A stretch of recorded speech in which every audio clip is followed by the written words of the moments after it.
بعد ذلك هو الأخ الشيخ عبد الله النبي أن يأتي أمامنا وليخطب، فليتفضل مشكورا.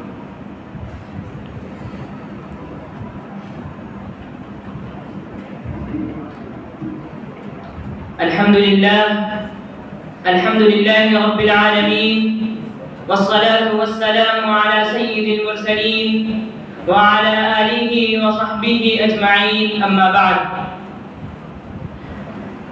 قال الله تعالى في كتابه الحكيم: أعوذ بالله من الشيطان الرجيم، بسم الله الرحمن الرحيم: ومن أحسن قولا ممن دعا إلى الله وعمل صالحا وقال إنني من المسلمين.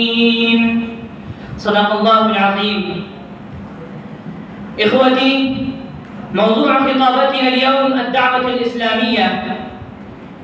إن مقام الدعوة إلى الله تعالى في الإسلام عظيم جدا، فهو أساس انتشاره وركن مهم من أركان قيامه، تنتشر بها العقيدة الإسلامية الصحيحة في الناس، وتزداد رفعة الإسلام في الأرض.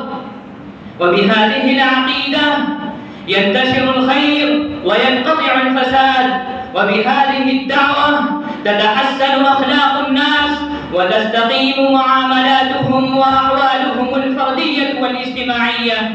فبالجملة بهذه الدعوة تتحقق لهم سعادة الدنيا والآخرة.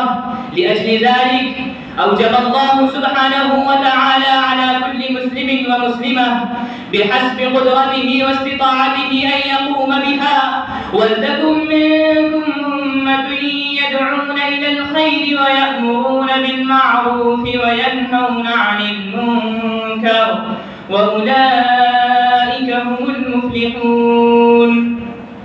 وقال ابن كثير في تفسير هذه الآية الكريمة: أن تكون فرقة من هذه الأمة متصدية لهذا الشأن، وإن كان واجبا على كل فرد من الأمة بحسبه.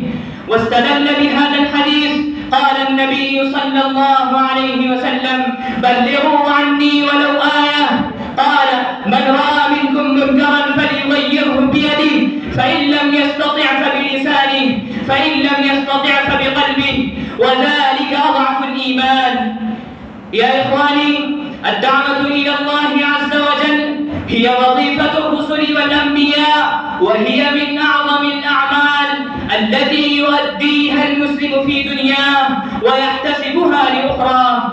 إن رسولنا محمدا صلى الله عليه وسلم قام بالدعوة إلى الله أتم القيام، وجاهد في ذلك أعظم الجهاد.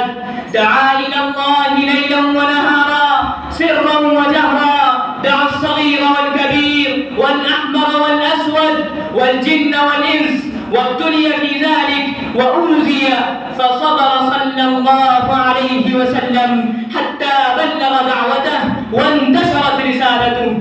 فيا إخواني، نحن في هذا الزمان في أشد حاجة إلى الدعوة إلى الله بسبب كثرة التضليل وانتشار الإلحاد والفساد ودعاة التنصير الذين ينتشرون في العالم. والأخطر من ذلك انتشار الفرق الضالة التي تأخذ على عاتقها التشكيك في أصول العقيدة، ونشر البدع والخرافات، وبغض الصحابة، والابتعاد عن منهج السلف.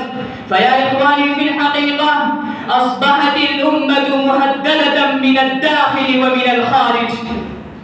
ففي مثل هذا الزمان المملوء بالفتن نحن في أشد حاجة إلى الأعمال الصالحة.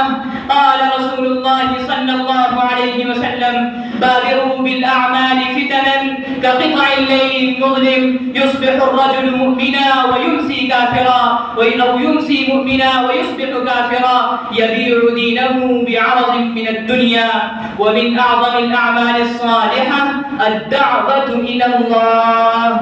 اللهم وفقنا لما يحب ويرضى، آمين يا رب العالمين. والسلام عليكم ورحمة الله وبركاته.